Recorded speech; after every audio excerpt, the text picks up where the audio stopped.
Hello everyone. Welcome back to Online Help Guide.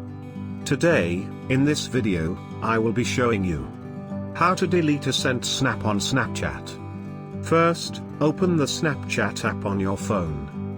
Tap on the chat icon from the bottom navigation bar. Open the chat conversation from which you want to delete a snap. Now long press on the snap you want to delete. From the pop-up menu, choose the delete option. Then tap on delete to confirm. And you will delete a snap on Snapchat. Thank you for watching Online Help Guide.